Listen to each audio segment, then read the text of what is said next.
The last few months have been pretty crazy in the RPG segment of games. In May, we had Legend of Zelda. In June, we had Final Fantasy XVI, which I'd actually forgotten came out this year, as well as Diablo IV. In August, we had Baldur's Gate 3. And just now in September, we've had Starfield. All of these games, big AAA releases into the marketplace. The thing that's starting to strike me with all of these games coming out so close to each other is how broad the RPG genre has become. We have a few subsegments within the genre. You have the action RPG.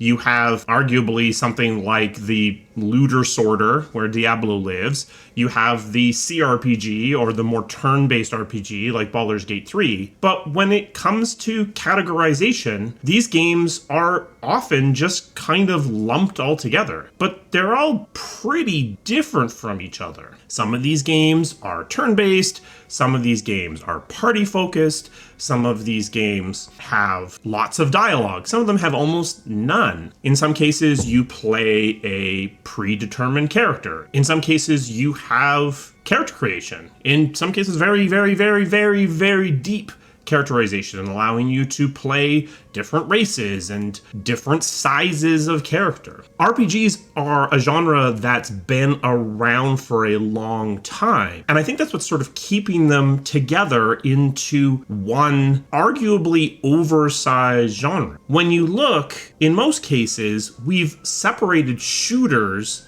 off of action games, even though shooters are action games.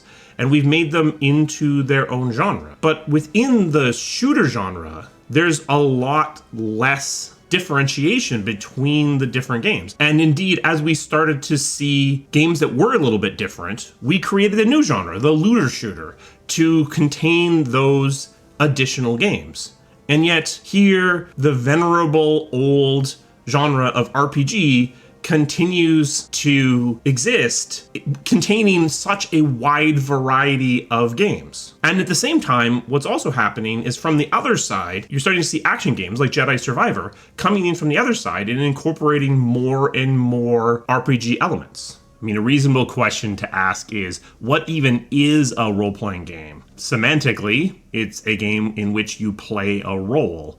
But that actually applies to almost all video games these days. You play a role in the single-player campaign of Call of Duty. Arguably, you play a role in the multiplayer part of Call of Duty. You are taking on the role of a soldier. In games in the early days, that wasn't as true. In Pong or in Space Invaders, I guess you're kind of taking on the role of the little spaceship, but I think it's a bit of a stretch. These days, most games have you playing a role. Is a role-playing game mean that you have to create a character, that the character creation is part of the role that you play? Well, that doesn't seem to make sense either, because a lot of the games, even ones on this list, you are playing a pre-made character.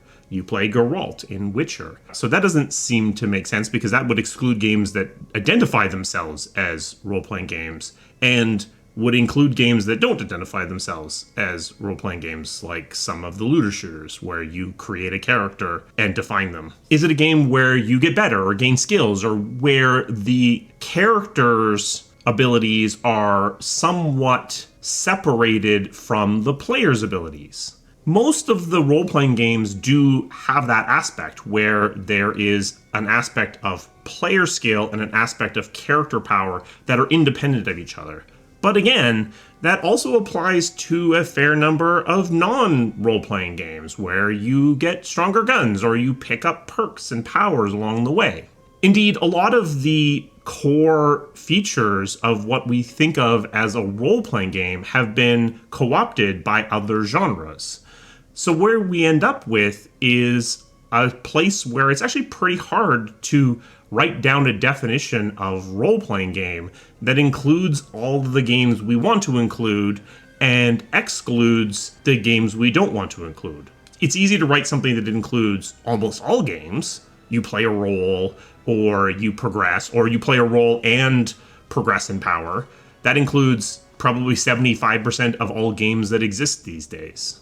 But it's pretty hard to come up with a definition that includes just the games we want to include in role-playing, which is probably, again, another indication that maybe this genre has become too broad. And we've only really talked about the AAA RPGs that came out this year.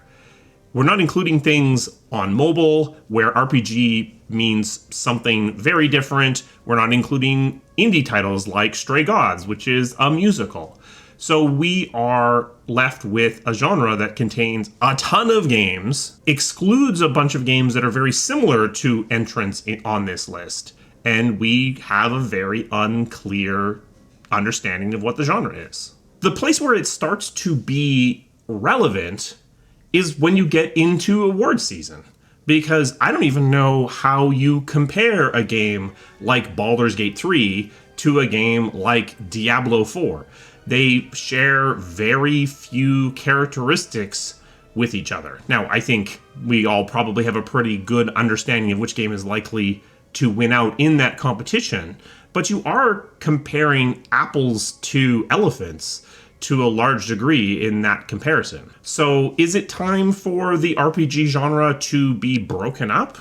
Maybe. I doubt it'll happen. It's just something that struck me because 2023 is probably going to go down as one of the strongest years for RPGs possibly ever, because we haven't seen this many RPGs of AAA scope and quality launch in a long time, and the genre has spread out a lot since the last time this happened. A special thanks to my members. They provide the resources that this channel needs to keep running. If you're interested in becoming a member, there's a link to that down in the description. We also have a Patreon now if you're interested in that. We have merch. There is a shelf below this video if you want to pick something up. I'm currently wearing File It All and let Triage sort it out. Do you have a crisp definition of RPG that you think covers all the games it's supposed to cover and doesn't include anything it's not supposed to? Then let me know that down in the comments. I would love to hear it. What do you think about the RPG genre? Has it outlived its usefulness? Does it need to be broken down into subgenres? Does it still serve a broad purpose in terms of making game selections? Or do we need some different ways to categorize games, like action RPG and looter sorter and turn-based RPG? Do we need to retire RPG? Has it become too nebulous and replace it with a couple of more specific genres? Let me know down in the comments. I will see you again soon. Thank you.